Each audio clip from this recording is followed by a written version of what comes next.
Marilu Cabanhas. Bom dia, Marilu. Oi, bom dia, Glauco. Bom dia a todos que estão acompanhando aí o Jornal Brasil Atual. Vamos falar agora sobre o Dia Mundial do Meio Ambiente, que será celebrado no próximo sábado, 5 de junho, com o nosso colunista Wagner Ribeiro, professor do Departamento de Geografia da USP e do Programa de Pós-Graduação em Ciência Ambiental e vice-coordenador do Laboratório de Geografia Política da Universidade de São Paulo. Olá, Wagner, bom dia. Bom dia, Marilu. Bom dia a quem nos acompanha. Bom, Wagner, você encaminhou para a gente aqui um site muito interessante, né? World Environment Day Global /PT/BR. Daqui a pouco a gente já vai postar aí também no YouTube para quem está acompanhando a gente. Muito interessante, falando sobre o Dia do Meio Ambiente, Dia Mundial do Meio Ambiente, uma página aí especial com 3 palavras de ordem, né? Reimagine, recrie, restaure. E é importante essa questão da restauração. Tem até aqui geração restauração, hashtag geração restauração. E eu queria que você falasse sobre esse Dia Mundial do Meio Ambiente e como a ONU também está trabalhando essa questão. Veja, Marilu, o Dia Mundial do Meio Ambiente ele tem sido sempre usado como uma forma de aumentar a discussão sobre as questões socioambientais. E nesse ano, né, especialmente, a pauta é muito importante. Está falando da restauração ambiental dos ecossistemas no planeta como um todo. Por que é importante a restauração ambiental? Porque nós sabemos, Marilu, que as florestas elas são responsáveis aí por cerca de metade do produto interno bruto mundial. Por quê? Porque elas fornecem os famosos serviços ambientais e ecossistemas. Ou seja, se nós não tivermos a floresta em pé, nós não vamos ter água de qualidade, nós não vamos ter ar limpo, né? Nós vamos ter temperaturas mais elevadas e isso tudo certamente afeta diretamente a produção econômica, a produção agrícola, afeta também a vida nas cidades. Se você tiver cidades mais quentes, né? Você pode ter chuvas mais intensas, com isso você pode ter alagamentos, escorregamentos, enfim, evitando problemas seríssimos, né? Como muitas vezes chega até a morte de algumas pessoas. Então, esse ano, essa pauta, né, do Dia Mundial do Meio Ambiente, ela é fundamental. A ideia de você recuperar, restaurar as ações ambientais. E esse apelo à juventude me parece absolutamente importante. Por quê? Porque nós sabemos que são eles, né, que enfrentarão aí várias consequências de gerações, de ações de gerações anteriores, né? Não por acaso, Marilu, a gente assiste hoje o surgimento até de profissões, entre aspas, novas, né, que estão vinculadas aí, por exemplo, à preservação e conservação ambiental. Nós estamos falando da própria geografia, embora não seja uma profissão nova, mas nós temos uma vasta tradição em trabalhos nessa direção. Mais recentemente, o gestor ambiental, nós temos mais recentemente a engenharia ambiental, até a química ambiental já surgiu, áreas como a geologia, que durante muito tempo foram acusadas aí de terem uma ação de degradação ambiental pela própria atividade, hoje também tem um importante eixo de pesquisa, de investigação e profissional, de uma recuperação também de sítios geológicos, enfim. Então, nós temos aí um apelo, na verdade, para a recuperação ambiental dos diversos ecossistemas do planeta, de modo que a gente tenha aí condições mais adequadas para quem já está no planeta hoje e para quem está por vir também, né? Nós temos que ter essa responsabilidade de deixar o planeta habitável para quem está por vir. Então, esse dia ele ganha um enorme destaque. Exato, falando de novas gerações, né? Eu já coloquei aqui no YouTube para quem está acompanhando a gente, né? Os internautas, e coloquei já o link para quem quiser acompanhar e navegar. Eu fiquei assim maravilhada, Wagner, com esse site, porque você consegue entrar nos ecossistemas em várias partes do mundo e tem aqui uma mensagem importante dizendo o seguinte, que este é o nosso momento, não podemos voltar no tempo, mas podemos cultivar árvores, tornar nossas cidades verdes, renovar nossos jardins, mudar nossas dietas e limpar rios e encostas. Somos a geração que pode fazer as pazes com a natureza. Vamos ficar ativos, não ansiosos. Sejamos ousados, não tímidos. Junte-se à hashtag Geração Restauração. E aí, a gente navegando aqui pelo site, a gente encontra aqui viagens pelos ecossistemas, né? Faça uma jornada pelos ecossistemas e veja por que eles são importantes.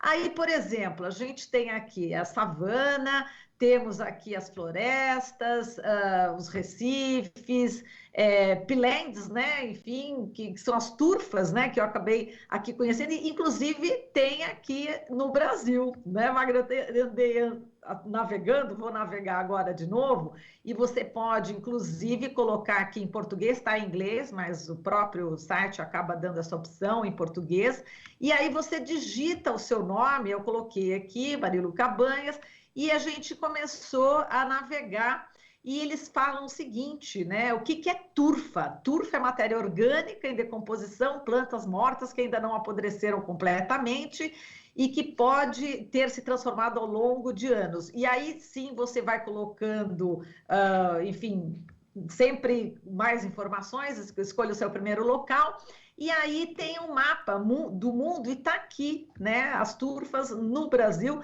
e a gente clicando nesse mapa aqui do Brasil, a gente entra e logo aparece, bem-vindo às turfeiras do Brasil.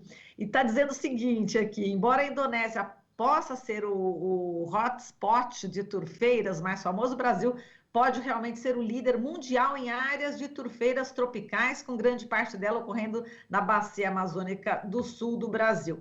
E aí mostra aqui exatamente, enfim, tudo que acontece aqui, mostra, a gente está vendo inclusive aqui um tuiuiu. Enfim, é uma delícia navegar aqui por esse site, né, Wagner? Eu me diverti ontem. Sem dúvida, Marilu, é muito agradável, está muito bem construído, né? Tem um apelo didático também, e como você mostrou bem, eles são, na verdade, perguntas que você vai no acerto ou não, né? E ele vai cada vez mais te estimulando a conhecer mais informação sobre cada ecossistema. Eu queria realçar o caráter geográfico, né, dessa organização, os ecossistemas pelo mundo, a produção cartográfica, você realçou também muito importante, e no caso específico da turfa, ela tem de fato um destaque, né, porque ela acumula muito CO2, né? Se você pensar que ela é, na verdade, constituída basicamente por acúmulo de matéria orgânica, que é fundamentalmente carbono, se você libera, né, se explora, por exemplo, a turfeira, nós vamos ter aí dificuldades porque vamos estar emitindo ainda mais carbono na atmosfera, ou seja, contribuindo para o famoso aquecimento global. E isso não é bom, né? Então, além de manter a turfa, é necessário também ampliar as áreas de turfa, né? E aí, você deve ter visto aí também, existem inclusive dicas, né, de como nós podemos recuperar os ecossistemas. Isso me parece muito importante. E às vezes, falar, mas eu estou longe da turfeira. Bom, mas você pode, muitas vezes, comer direito, como está bem dito aí, né? A escolha dos alimentos que você vai ingerir tem relação direta com o modelo de produção agrícola, que tem, por exemplo, relação direta com a degradação ambiental, né? Nós sabemos que o uso intensivo de agrotóxico causa problemas seríssimos no solo. Uma das dificuldades que está apresentadas também, em outro momento do site também, você deve ter visto, né, da erosão de solo. Nós perdemos aí cerca de 30% do solo ao ano com práticas agrícolas, enfim, mal implementadas.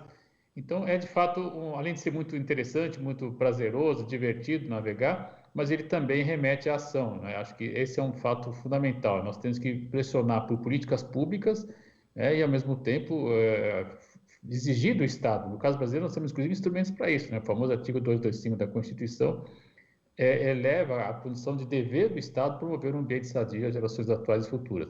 Mas também, na escala individual, fazer escolhas importantes e adotar aí um ecossistema e, a partir daí, começar a difusão de sementes, enfim, conhecer um pouco mais do ecossistema, reintroduzir, na verdade, a vegetação original que ocorre na área. Isso pode ser feito no seu próprio bairro, se você está numa área rural, enfim. É algo que é realmente muito interessante, muito estimulante e, na verdade, é um reencontro com a natureza, né? O que nós estamos cada vez mais distantes, eu diria, infelizmente.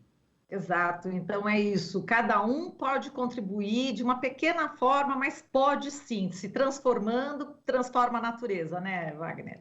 Sem dúvida, é um elo, né, de cada um vai somando e temos aí uma corrente mais forte, mas é sempre bom lembrar que o Estado tem um papel fundamental, né? Atualmente nós estamos vendo no Brasil, infelizmente, uma ação do Estado, do governo federal, que vai na direção oposta, né, lamentavelmente, com repercussão, inclusive, na Mata Atlântica, não é só a Amazônia, a gente tem falado muito de Amazônia aqui, mas é importante também lembrar que a Mata Atlântica está sofrendo uma devastação como nunca visto nos últimos anos, né? Essa questão está na Grande São Paulo, por exemplo, a área que a gente tem mais informação. Você pegar a região aqui de Cotia, Ibiúna, né? Você vai a Gigante Paulista, há um enorme avanço do desmatamento, sem controle. A Mata Atlântica ela já foi muito grande, hoje nós temos menos de 7% do que ela ocupava como área total. Enfim, então é de fato uma situação muito séria, e aí a gente começa a ter as consequências, né? A falta d'água, nós estamos assistindo já ontem, por exemplo, uma importante reconhecimento da Agência Nacional da ANA, né, de Água e Saneamento, de que nós estamos vivendo sim um regime de escassez hídrica na bacia do Paraná, enfim, afetando aí a oferta de água. Uma das razões, sem dúvida, é a perda de floresta, né? Então a gente tem que começar a pensar todo esse conjunto de ações e, sem dúvida, recuperar esse prazer, essa disposição em estar junto à natureza e reproduzir esse tipo de ação, né, em larga escala, para que a gente tenha ambientes mais agradáveis e melhor para o planeta e para nós, evidentemente. Exato, e Wagner, já tocou aí nessa questão da Mata Atlântica também, falta d'água também, a gente vai colocar essa questão que hoje a Câmara dos Deputados vai colocar em votação no plenário, em regime de urgência, um projeto que pretende cortar ao meio a última grande reserva da Mata Atlântica do interior do país, que é o Parque Nacional do Iguaçu, no oeste do Paraná. Tem um projeto de lei de autoria do deputado Vermelho, o nome, né, do PSD do Paraná, que prevê reabrir uma rodovia através do trecho mais ecologicamente sensível da área e habitada por espécies ameaçadas de extinção, né, Wagner? Veja, Maria, mais uma iniciativa, né? Essa iniciativa ela não é de hoje, é bom que se diga, né? Durante já um debate de mais de 10 anos, de se fazer uma estrada parque nessa área do Parque Nacional do Iguaçu, né? E, de fato, né, as implicações são seríssimas. Nós sabemos que a estrada ela é sempre um vetor de degradação, de desmatamento e de penetração, por exemplo, para retirada de madeira ilegal e até de fauna mesmo. A gente sabe que, infelizmente, existe ainda caça, predação de animais, captura de animais para comércio ilegal. Então, de fato, essa é uma iniciativa que vem no espírito de passar a boiada, né? Lamentavelmente. Inclusive, eu diria que pode trazer também consequências com a própria Argentina, porque nós estamos falando de uma área transfronteiriça, né? Nós temos do outro lado da fronteira o Parque de Iguaçu, né? Perdoa aí pelo espanhol, você que fala muito bem espanhol, enfim, mas é de fato uma situação que pode afetar também a conservação do outro lado, né, da fronteira na Argentina. Então, é uma iniciativa que vem em má hora, né? Ela deve ser, espero que a Câmara não aceite esse projeto, porque as implicações ambientais são seríssimas. Quando você abre uma faixa, né, no meio da mata, você evidentemente está sujeitando, por exemplo, os animais a atropelamento, mas que você fala, existe tecnologia, a gente põe lá, eles põem aquelas gradinhas, etc., né? Nós temos estrada parque aqui no estado de São Paulo, por exemplo, temos também envolvendo, digando Cunha, Paraty, é uma situação também já conhecida, e os impactos são muito grandes. Eles põem um monte de plaquinha, etc., mas acabaram virando foco de atração turística, né? As pessoas, por estar asfaltadas, etc., começam a se deslocar com mais intensidade, e aí você vê o aumento de resíduo, infelizmente. Enfim, tem uma série de consequências associadas a esse tipo de ação. E eu diria que é, de fato, uma afronta propor uma ação como essa há 3 dias do Dia Mundial do Meio Ambiente. É mais uma vergonha, né, que o Brasil apresenta ao planeta, infelizmente. Mas eu espero que a Câmara seja sensível e que, pelo menos, esse projeto não avance.